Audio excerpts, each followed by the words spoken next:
واحد فريق مدريو حلبان على صوت دورتي بيشتري دورانيا مدحوينه الدايره inkastoo aanu aan habka loo soo doortay aanay ahayn hab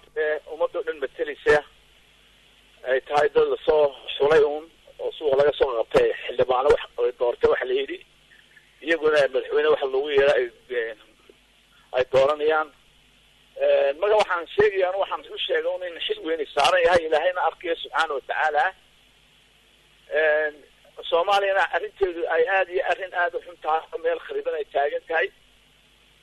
ay la soo dawlado shisheeye la soo galeen gacanta la soo galeen waxaan uga digo dawladahaasi cid wadaan inaanay dan Soomaali wadanay dan iyagu ay rabaan ay u doonayaan u fuliyaan marka dad dawlad kala wadato oo ay dana ka leedahay haddii ay idinku gacan ku siisaan oo fuuska u siisaan idinku lacag qaatay amba ka baqay dawladahaasi in taariikhda iyo ilaahay la xisaabtami doono Soomaaliya xisaabtami doontaan uga digay marka waxaan idhi hangurigiina ha ku footeen damiirkiina iyo diintiina ku footeeya shacbiga Soomaaliya halkay maanta bal wada aragtaa sharaf male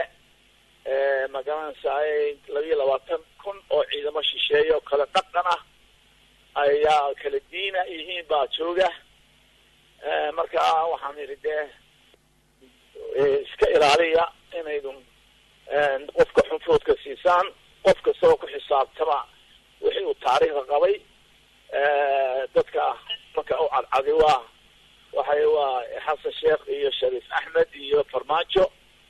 saddexdu xil bay soo qabteen dan lagu xisaabtamo ooyaan magalaan saay qof kasta wuxuu sameeyey oo galay lagu xisaabtamo waxaa si kaas u sheegay kuwa inaga naga soo jeeda idinka jooga halkaa jooga codka bixinaya iyo waxaan ku yeeray marka halka cod ku leeyihiin codkiina objeeda oo fiirsada cidii wax u tahay dadka la joogtaan codkiina siiya waa ku yeeray codkiina noqon cod meeshaas ma loo arki karaa in dhanka kale dadka codeynaya ee Soomaaliland ka soo jeeda ay ka fikiraan musharaxa Soomaaliland danaheeda ka fikiri kara inay soo saaraan Soomaaliland ilaahay shacbiga ku taala laakiin waxaan jecelahay dad wanaagsan oo wada xisaabtano oo wada hadalada aan wada yeelanay oo khasaariyay 4 sano khasaariyay xasan sheekh iyo kooxiisu dadka soo bixi kara wixii lagu heshiiyay dhammaan kara oo soo abshari kara wada hadaladaas ayaanu jecelahay insha Allah ta'ala ka soo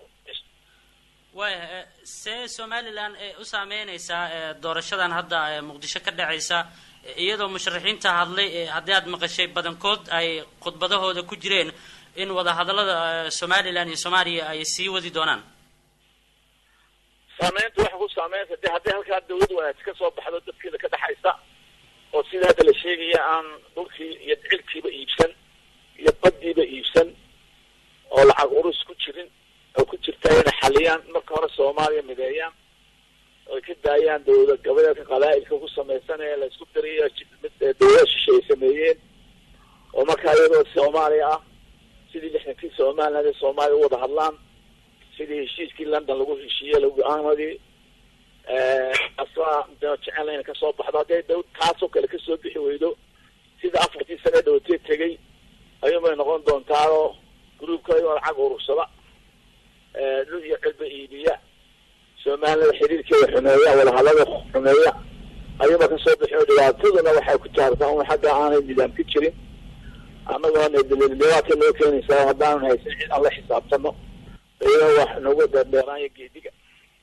dhinaca kale waxa ka hadashaa leeyahay wada hadalka Soomaaliland iyo Khaatuma iyada maxaa ka tiri Khaatuma jawaab gruubkan ee Soomaaliland weeye gruubka wada hadalna Soomaaliya hal dawlad ka jirta laakiin marka halka jooga magaalada Saaye على خلف المدحة هي أيام أو هذا فوق يالني هذا waxaan jecelahay wax Soomaaliland iyaga cidii kale wax ka sanadkan la fariisano dhaxay waxay dhameysano aan sheedanka iska naado cadaalad iyo midnimo ku shaqeynaa jecelahay insha Allah taala waa Faysal Ali Waraabe waxaan jecelahay inaan ku weydiiyo su'aal kaftana goorma diimaanaysa Muqdisho adoo musharax madaxweynena sida maanta iyo waliba maalintii ka horreysay ee musharaxiinta xilka madaxweyne u taagan ay khudbado u jeedinayeen adna khudbad lagaaga dhageysan doonaa adoo u taagan xilkaasi bas wax la isweydiiye maayo waxa weeya musafirinaha idin yimaado ha ka jeediyo iyo xayla maryam marka yimaadaan